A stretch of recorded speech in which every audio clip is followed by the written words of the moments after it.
iki cyiciro rero ni icyiciro gikorera mu itorero ariko ni icy'abagabo bose. Reka mvuge mu bundi buryo, ni icy'abahamya bose. Ni icy'abahamya bangana iki? Niba muri abagabo bo guhamya Yesu rero, namwe mwese muri IMM.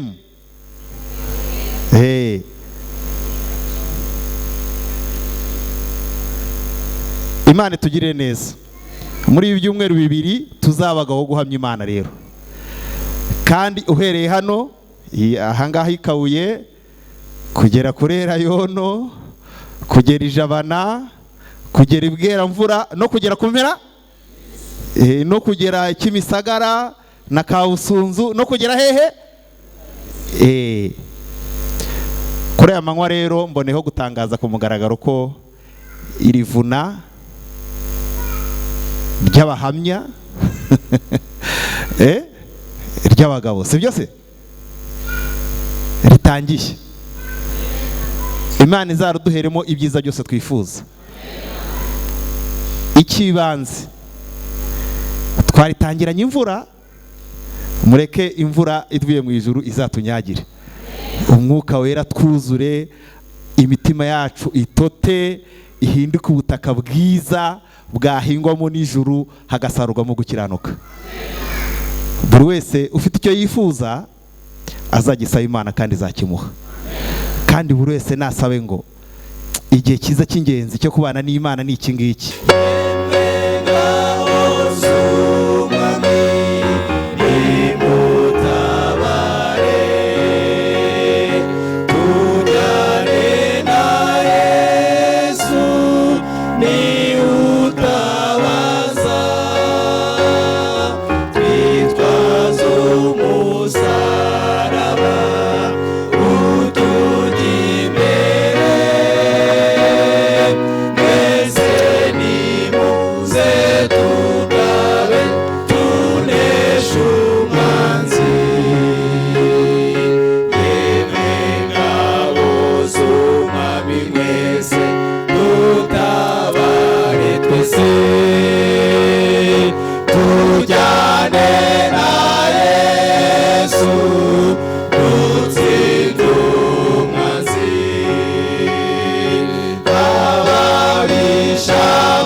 Ivugabutumwa riyobowe n'icyiciro cy'abagabo. Nibo bwa mbere habaye ivuna ahanga kuri itorero ndetse no mu ntara riyobowe n'icyiciro cy'abagabo. Imana yacu yabwe icyubahiro. umunsi umwe Yesu ari kumwe n'abigishwa be yajyaga gukoresha iyindi mvugo, ariko yaravuze ngo icyakora muzahabwa imbaraga umwuka wera nagenza gute, kandi muzaba iki? Akantu murakumvise? Kandi bo kugenza gute? Noneho reka ngira amatsiko, uwumva atari umugabo uri hano nashyire hejuru turebe.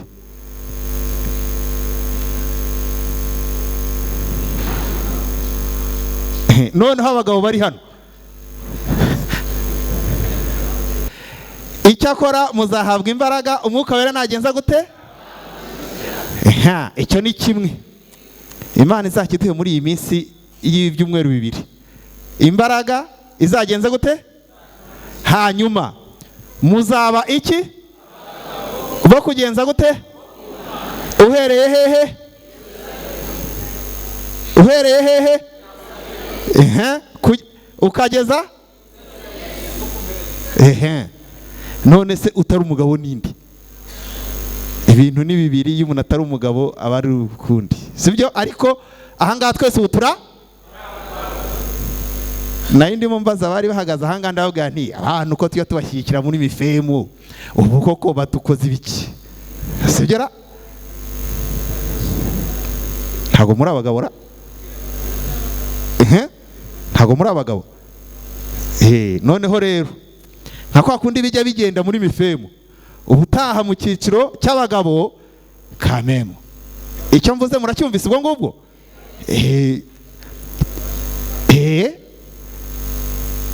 Iyo ari kuri mifemu turavuga ngo icyiciro cy'abari n'abategarugori bashyigikiwe na bande, hanyuma se twebwe ubwo ni huguha, sibyo? Ineza tubagiye namwe igomba kutugarukira, sibyo ra? Iki cyiciro rero ni icyiciro gikorera mu itorero, ariko ni icy'abagabo bose. Reka mvuge mu bundi buryo, ni icy'abahamya bose. Ni icy'abahamya bangana iki? Niba muri abagabo bo guhamya Yesu rero, namwe mwese muri IMM.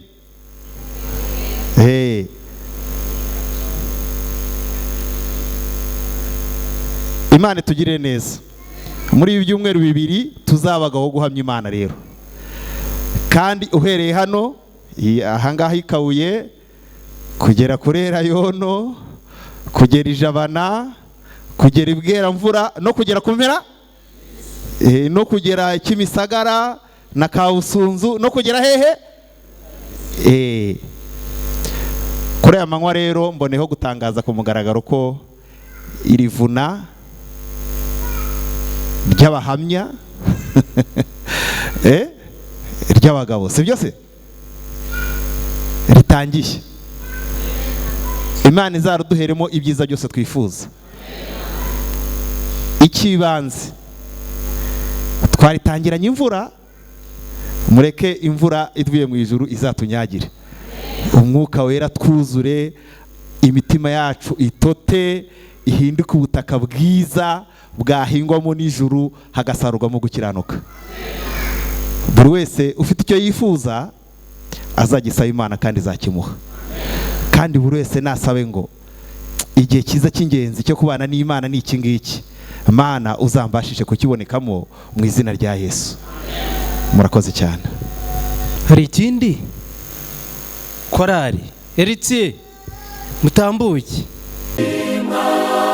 Maze ko Yesu agiye kwima.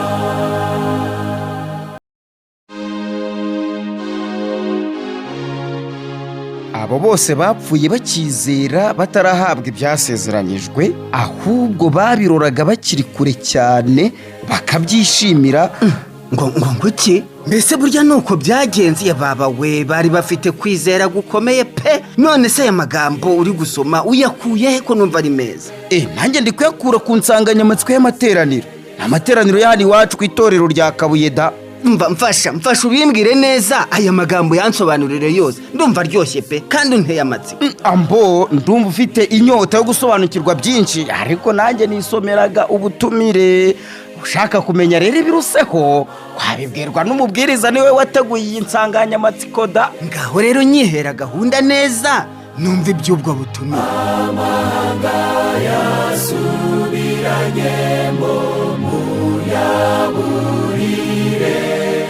Nawe ufite inyota ngwino muri aya materaniro kuko ubu butumire burakureba. Itorero ry'Abadiventisiti b'umunsi wa karindwi rya Kabuye mu ntara y'ivugabutumwa ya Erayonofili ry'uburasirazuba bwo hagati mu Rwanda ribinyujije mu cyiciro cy'imirimo y'abagabo ryaguteguriye amateraniro y'ivugabutumwa y'ibyumweru 2. Nuguhera ku isabato tariki 21 z'ukwezi kwa gatatu kugera ku isabato tariki 4 z'ukwezi kwa kane 2026 turi kumwe n'umubwiriza Tuyisenge Celestin mu nsanganyamatsiko igira iti kwa kwizera kw'abakurambere kuracyakenewe mu isaha dusohoyemo. Ishingiye mu Baheburayo 11 umurongo wa 13. Gahunda y'aya materaniro iteye itya: ku isabato nuguhera saa 8 kugera saa 12 z'umugoroba. Ku wa mbere w'iminsi 7 dimanche nuguhera saa 10 kugera saa 1 z'umugoroba. Naho mu yindi minsi nuguhera saa 11 kugera saa 1 z'umugoroba. Muri aya materaniro turi kumwe n'amakorari mukunda cyane nka korari Emmanuel yo kuri RMS Kamukina, Urumuri yo ku itorero rya Kimisagara, Igihe niki ya Kimisagara, Cornerstone yo muri Asayuwara Nyarugenge, korari y'icyiciro cy'abatabazi ku itorero ry'Abadventiste umunsi wa karindwi rya Gikondo, n'andi makorari atandukanye. Sangiza abandi ubu butumire twese tubyitabire. Imama mazeko Yesu